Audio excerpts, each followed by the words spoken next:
cuando los inmortales caminaban entre los mortales, el destino de los hombres pendía de los caprichos divinos.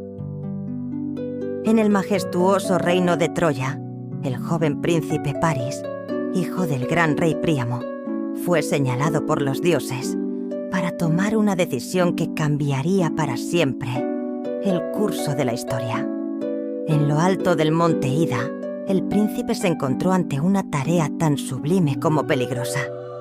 3 de las más poderosas diosas del Olimpo, Hera, reina de los cielos; Atenea, la sabia diosa de la guerra y la estrategia; y Afrodita, la diosa del amor y la belleza, habían acudido ante él con una única pregunta: ¿quién de ellas era la más hermosa?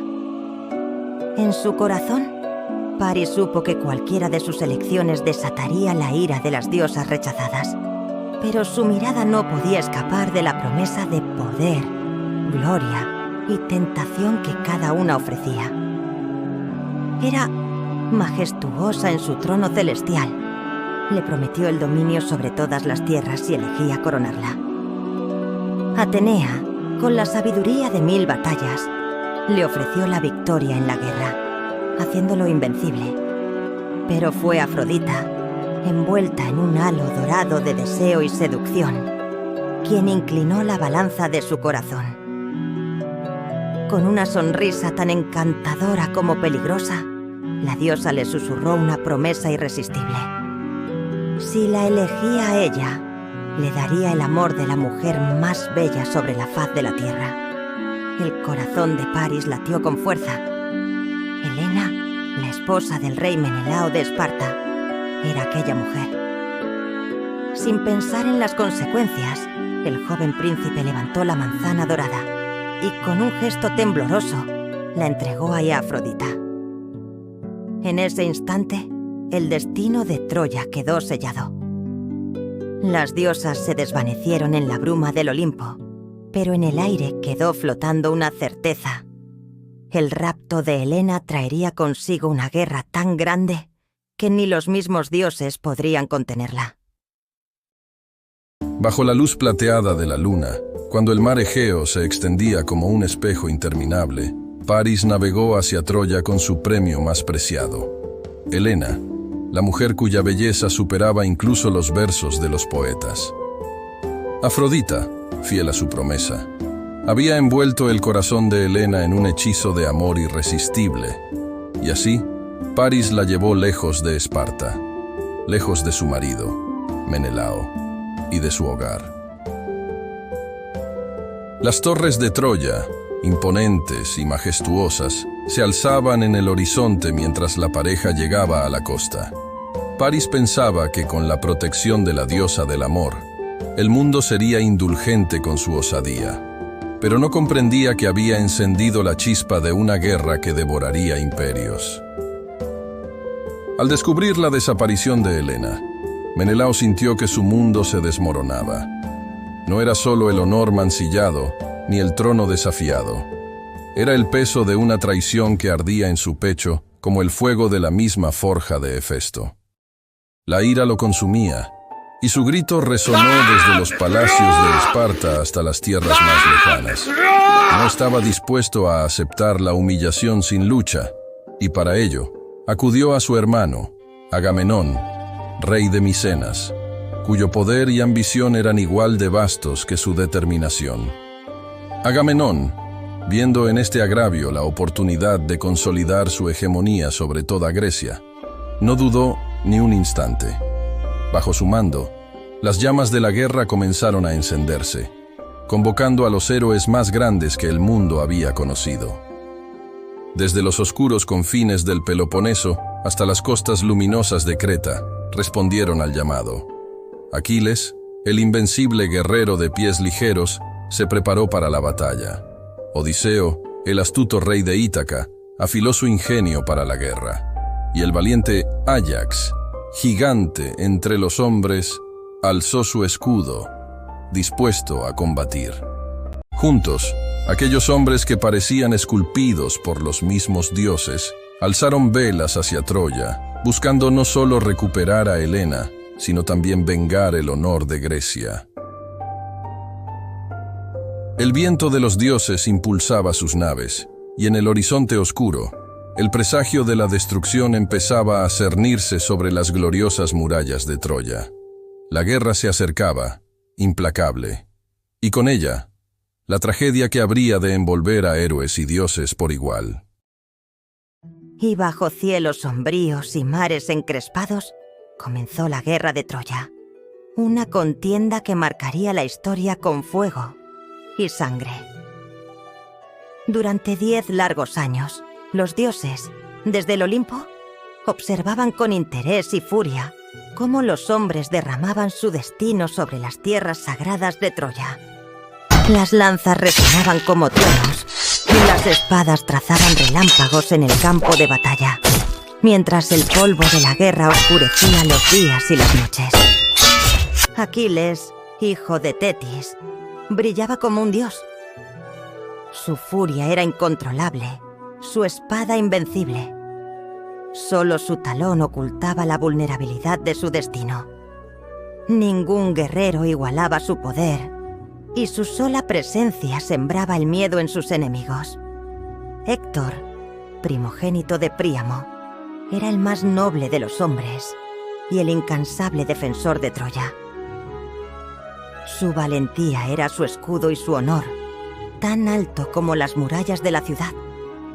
Entre los muchos combates, uno marcaría el destino de Troya, la colisión de 2 titanes, Aquiles y Héctor. Aquiles, el guerrero más temido de toda Grecia, había estado apartado de la batalla, enojado por un agravio que le hirió el orgullo. Pero la cólera de Aquiles contra Agamenón no impidió que su nombre siguiera resonando en el campo de batalla. Patroclo, su querido amigo, se vistió con la brillante armadura de Aquiles, buscando inspirar temor en el corazón de los troyanos y darle una victoria a los griegos. En la confusión de la batalla, Héctor, el noble defensor de Troya, vio a Patroclo y, creyendo que era el mismísimo Aquiles, lo desafió a un combate mortal. La lucha fue feroz y al final, Héctor, con la destreza de un héroe invencible, asestó el golpe final. Solo cuando el cuerpo de Patroclo yació inmóvil sobre el polvo manchado de sangre, Héctor comprendió su error. Al enterarse de la muerte de su más querido amigo, el corazón de Aquiles se llenó de un odio indescriptible, un fuego que solo podría ser extinguido con la sangre de Héctor. Aquiles salió a las puertas de Troya como ¡Héctor! Una tormenta desatada, ¡Héctor! en busca de Héctor. ¡Héctor! Este, sabiendo que el destino ya no estaba de su lado, se preparó para su último combate.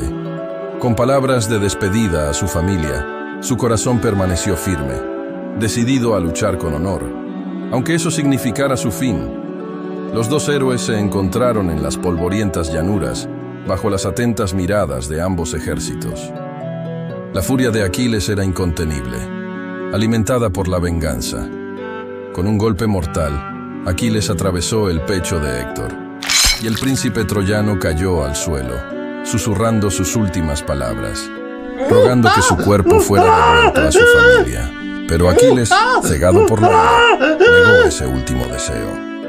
En un acto de brutal desdén, ató el cuerpo de Héctor a su carro y lo arrastró sin piedad alrededor de las murallas de Troya, ante los ojos de su familia, de su ciudad y de los dioses.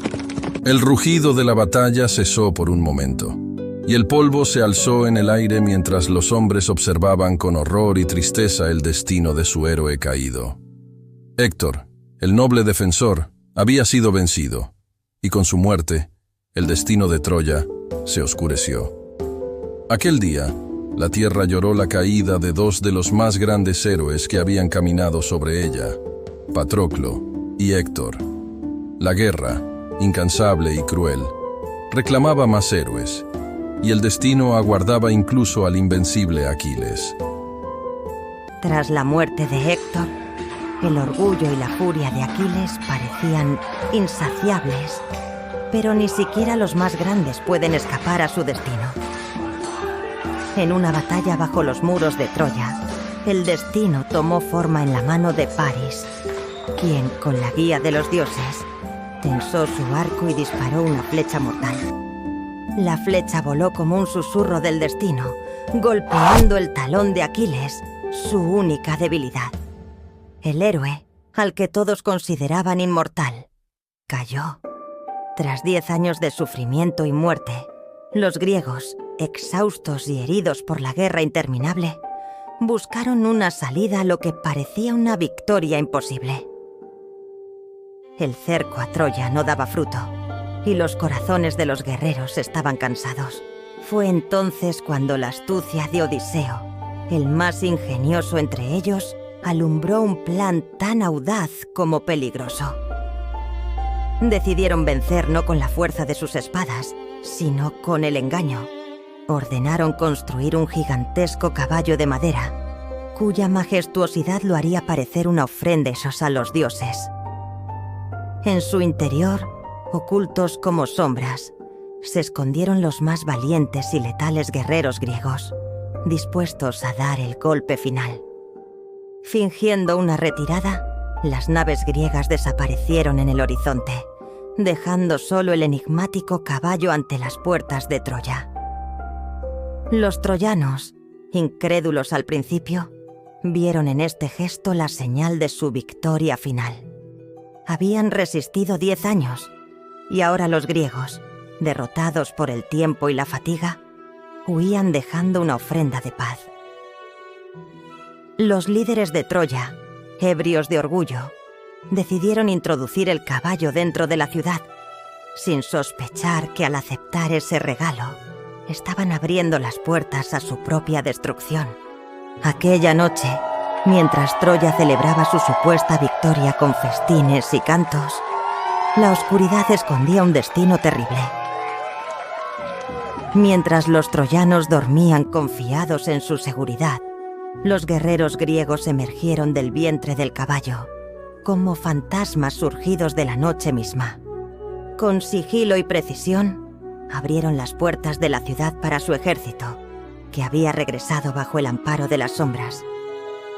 Los griegos, guiados por el silencio y la furia contenida, entraron en la ciudad dormida. En cuestión de horas, la gloriosa Troya, que había resistido durante años los embates más feroces, fue reducida a cenizas. Mientras Troya ardía, los ecos de su caída resonaban como advertencias para los tiempos venideros. Así como Atenas y Esparta se alzarían siglos después para enfrentar su propio destino, la grandeza de las ciudades es tan frágil como el orgullo de sus héroes. Aquella noche, mientras las llamas consumían las torres de Ilión, las estrellas brillaban con el recuerdo de otras ciudades caídas, recordando que ni la gloria ni la victoria son eternas. La legendaria guerra de Troya concluyó no con el rugido de espadas, sino con el susurro de la astucia griega. Las llamas consumieron las glorias de una ciudad que se creyó eterna, y sus héroes cayeron como hojas ante el viento. Helena, cuyo rostro había desencadenado la tormenta, fue llevada de nuevo a Esparta, al lado de Menelao. Pero ni la victoria ni el amor recuperado pudieron borrar las cicatrices de una guerra que dejó tras de sí un eco eterno de tragedia y gloria. Yo, Odiseo, fui testigo del fin de la grandeza troyana. Vi a Héctor caer ante la furia de Aquiles y escuché el grito desesperado del príncipe cuando su cuerpo fue arrastrado por el polvo. Estuve allí cuando la astucia de los hombres venció a la fortaleza de las murallas. Y cuando el caballo de madera se alzó como un gigante silencioso, supe que Troya ya no tenía salvación.